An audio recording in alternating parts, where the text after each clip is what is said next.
అన్న నమస్తే అన్న.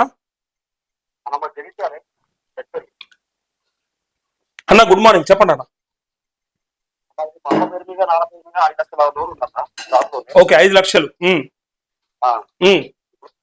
3 లక్షలు కూడా మేము ఖచ్చితంగా ఇస్తామన్నమాట. రేవంత్ రెడ్డి గారి దమ్ము ఉంటుంది నిజంగా. రైతుల ప్రభుత్వం అయితే రేటు కన్ఫర్మ్ చెప్పమన్నాడన్న.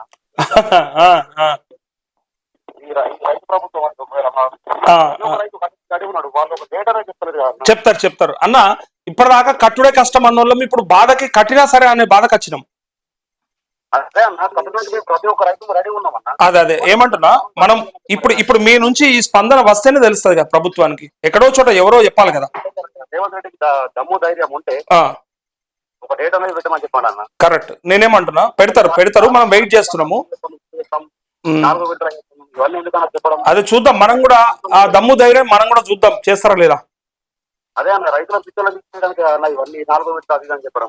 చెప్పానన్నా, ఏడుకోతారు మనల్ని కాదని ఎంత దూరం పోతారు, మనల్ని బాధ పెట్టి ఎంత ఎంత ఏం చేస్తారో చూస్తాం కదా. బ్యాంకులోకి వెళ్తే మా చదువుకున్న వాళ్ళు ఒక్కొక్క రైతు బ్యాంకులోకి వచ్చి బాబు ఏందో చూడండి అంటే కళ్ళకు నీళ్ళు వస్తున్నాయి. మస్తు ఎందుకంటే తరుముతురు బ్యాంకుల ఫీల్డ్ ఆఫీసర్లను నేను చూసిన కొంతమందిని.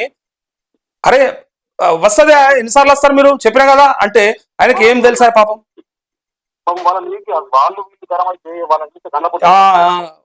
ఇప్పుడు అగ్రికల్చర్ ఆఫీసర్లు గట్టినే మాట్లాడి బ్యాంకు వాళ్ళు అట్టే మాట్లాడితే ఎట్లా పాపం.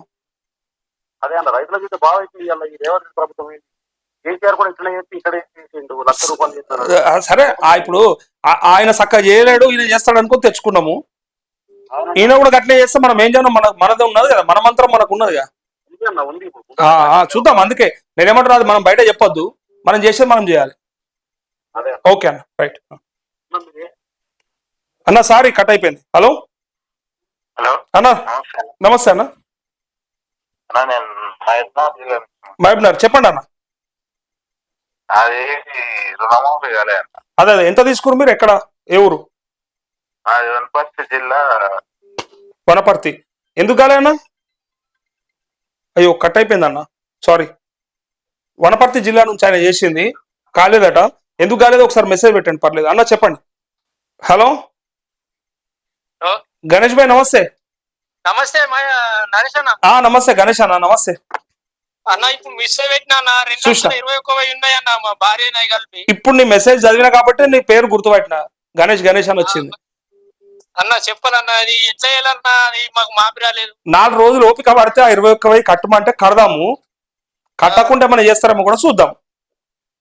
అదే అన్న, అది మరి ఇప్పటికి ఏం లేదు, మా పక్కలకు అందరికి అయిపోయినాయి అన్న. అందరికి అయినాయి కాబట్టి అది ఎవరికి కాకపోతే వేరే ఉంటుండే, కానీ అందరికి అయి మనకు కాకపోతేనే బాధ అవుతుంది. ఆ బ్యాంకులో పోయి అడుగుతాను, మరి ఎన్ని గంటలు అంటే మాకేం తెలియదు ఇప్పుడు అంటున్నాను. వానికి ఎరుకుంటే మనకెందుకు చెప్తారన్నా, వానికి ఎరక లేదు కాబట్టి చెప్తలేడు. సరే అన్న, కొంచెం మీరు ఏమన్నా అప్పుడు వచ్చినప్పుడు కొంచెం మెసేజ్ పెట్టండి. తప్పకుండా నేను నా వార్తల్లో మీకు ఖచ్చితంగా రైతు రుణమాఫీ ఉంటది, మీరు చూసుకోండి. ఇంకా 15 రోజులు అవుతుంది అన్న, ఫోన్ ట్రై ఇప్పుడు దొరికింది అన్న, దొరికింది. Thank you. దొరికింది. ఓకే అన్న. ఓకే అన్న, రైతుల గురించి మీరు ఒక్కరే సార్ మాట్లాడితే అదే థ్యాంక్ యూ అన్న, మాట్లాడతా, ఇంకా అయ్యేదాకా మాట్లాడతా. ఓకే సరే. హలో అన్న, నమస్తే. హలో నమస్తే అన్న, చెప్పండి అన్న. ఇప్పుడు మాది రుణమాఫీ కాలేదన్న. అదే ఎక్కడి నుంచి మాట్లాడుతున్నారు మీరు, ఎవరు? మాది యాదాద్రి భువనగిరి జిల్లా మునుగోడు నియోజకవర్గం. Okay okay. రాజగోపాల్ రెడ్డి, కోమటిరెడ్డి రాజగోపాల్ రెడ్డి. చెప్పండి. మాది ఏంటంటే అన్ని క్లియర్ ఉందన్నా, మేము ప్రతి రెన్యువల్ చేసుకున్నాం. నాది మా అమ్మది యాక్సెప్టబుల్ ఉంది, మా ఇద్దరికి నాకు ఇప్పుడు మ్యారేజ్ అయిందన్నా, నాకు ఇప్పుడు రేషన్ కార్డు రాలేదు. ఫ్యామిలీ గ్రూపింగ్ అయిందా మరి? గ్రూపింగ్ చేయించుకున్నావా? ఫ్యామిలీ గ్రూపింగ్ ఫోటో దిగినావు, సెల్ఫీ అంటే సెల్ఫ్ అంటే ఇప్పుడు నా పేరు అందులో రేషన్ కార్డు చూపించడం వల్ల మాదేమో అమౌంట్ ఎక్కువ చూపిస్తుంది అన్నమాట. అరే ఒకటే దాంట్లో చూపిస్తుంది. ఒకటే దాంట్లో చూపిస్తుంది అన్న. ఇప్పుడు ఈ పాయింట్ రేజ్ చేయాలని చెప్పేసి మీకు చాలా రోజుల నుంచి మొన్న మెసేజ్ పెట్టా, మీకు చాలా రోజుల నుంచి ఈ పాయింట్ మీకు రేజ్ చేస్తే మీరు నా తరపు నుంచి మీడియా వాళ్ళకి ఇట్లా బయట తెలియజేస్తారని చెప్పేసి. తప్పకుండా తెలియజేస్తా. ఇంకోటి, ఇప్పుడు మీది ఎవరెవరు ఉన్నారు ఇంట్లో? ఇప్పుడు నేను, మా మిస్సెస్, మా అమ్మ, ముగ్గురు కలిపి. ఇప్పుడు మీ వైఫ్ కి నీకు సపరేట్ రేషన్ కార్డు రాలే, ఇంకా రాలేదు. మీ ముగ్గురు ఒక దాంట్లో ఉన్నారు. నా ఒక్కని పేరు రేషన్ కార్డు ఉండటం వల్ల ఇప్పుడు మాకు అమౌంట్ మాకే మా అమ్మ గిట్ట కాలేదు మాఫీ, నా గిట్ట కాలేదు. ఓలదాలకు ఉంటే అయిపోతుండే. ఎవడో అంటే ఇప్పుడు నాకు జ్ఞానం చేసి నా సంసారం వేరే ఉంది కానీ ఇప్పుడు అదే నీ కార్డు నీకు ఉండుంటే నీ లోన్ నీకు అయిపో మాఫీ, అమ్మది అమ్మకి అయిపో అంటే ఇప్పుడు వాళ్ళు రేషన్ కార్డు ప్రాధాన్యత తీసుకోము అని అన్నారు కాబట్టి మనం వెయిట్ చేస్తున్నాము. రేషన్ కార్డు ప్రామాణికం కాదన్నది వాళ్ళ నోట్ నుంచి అన్నారు అవును. కాబట్టి కొంచెం వెయిట్ చేద్దాం మనము. రేషన్ కార్డు 2 లక్షల లోపల ఉండి రేషన్ కార్డు లేక 2 లక్షల లోపు కానోళ్ళకి చేసారు మొన్న ఫ్యామిలీ గ్రూపింగ్. ఇప్పుడు ఇప్పుడు 2 లక్షల పైన ఉన్నారు కదా మీరు. అందుకోసం మనకు కూడా ఒక టైం వస్తుంది, వెయిట్ చేస్తున్నాం మనము. తప్పకుండా అవుతుందన్న, మీరే భరోసాతో ఉండు. ఏంటంటే అవుతుందన్నా కాదంటే, కానీ ఇప్పుడు అగ్రికల్చర్ ఆఫీస్ పోతేనేమో వాళ్ళు ఏమంటారు, మీరు ఖచ్చితంగా పైన ఉన్న అమౌంట్ అయితే కట్టుకోవాలి, పేరు అందులో రేషన్ కార్డు ఉంది కాబట్టి మీరు ఖచ్చితంగా కట్టుకోవాలి, మాకు పైన నుంచి ఇంకా మాకేం రాలేదు, ఖచ్చితంగా కట్టుకోవాలి అంటారు. కరెక్ట్ అన్న. రేషన్ కార్డు లేకపోవడము మన తప్ప, రేషన్ కార్డు ఇవ్వకపోవడం ప్రభుత్వం తప్ప. అదే ఇది ఆలోచన చేయాలి. అట్లా కాదు మనకు రుణమాఫీ కాలేదని మనం ఎందుకు ఆగమవుతున్నాము, మనకు రేషన్ కార్డు లేదని అవుతున్నాం. రేషన్ కార్డు అనేది నీకు నువ్వు యానన్న పెడితే తెచ్చుకోలేదా, లేకపోతే వాడు ఇయ్యలేదా? అంటే ఇప్పుడు నాకు మ్యారేజ్ అయింది, నాకు తెలిసే, నేను అట్లంటలేనన్నా, మన తప్పు కాదు కాబట్టి నువ్వు బెంగపడకు, అవుతుందని చెప్తున్నా. రేషన్ కార్డు ఇయ్యని తప్పు వాళ్ళది, పాపం వాళ్ళది కదా. కాబట్టి నువ్వు రేషన్ కార్డు లేకపోవడం అనేది నీ తప్పు కాదు, ఇయ్యని ప్రభుత్వం తప్పు. కాబట్టి దానికి ఆలోచన చేసి మాఫీ చేయాల్సిన బాధ్యత వాళ్ళ మీద ఉంది. అట్లా కొంచెం ఈ విషయం మీద కొంచెం గర్జించుదన్నా మీరు. తప్పకుండా మాట్లాడుతున్నాము, అయితే చూడుర్రి, అయ్యేటట్టు చేద్దాం, మనం కొట్లాడదాం. సరే అన్న, థ్యాంక్ యూ అన్న. Good morning. గట్టిగా మాట్లాడన్నా, మాట్లాడబుద్ది అవుతలే నాతోని. చెప్పు మరి. అందుకే చెప్పు మరి.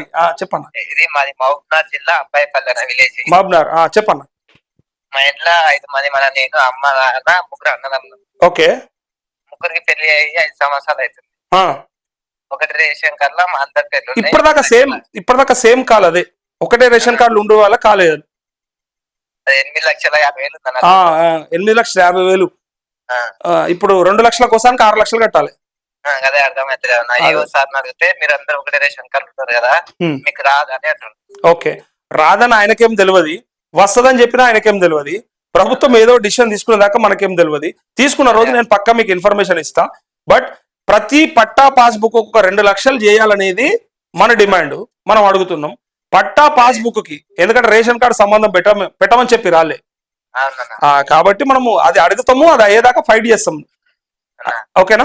నిర్ధారణకు వచ్చారన్న సార్లు ఊళ్ళకి వస్తే అది రేషన్ కార్డుల పేరు లేని వాళ్ళకి నిర్ధారణ చేస్తారన్న. అవును, అది 2 లక్షల లోపు ఉన్న వాళ్ళకే. మళ్ళా అది ఎట్లయిపోయిందంటే వీళ్ళకు ఒక పక్క ప్రణాళిక ఏం లే, ఆగమాగం చేసుకుర్రు, ఆగమాగం తీసుకుర్రు, అంత ఆగమాగం చేస్తుర్రు.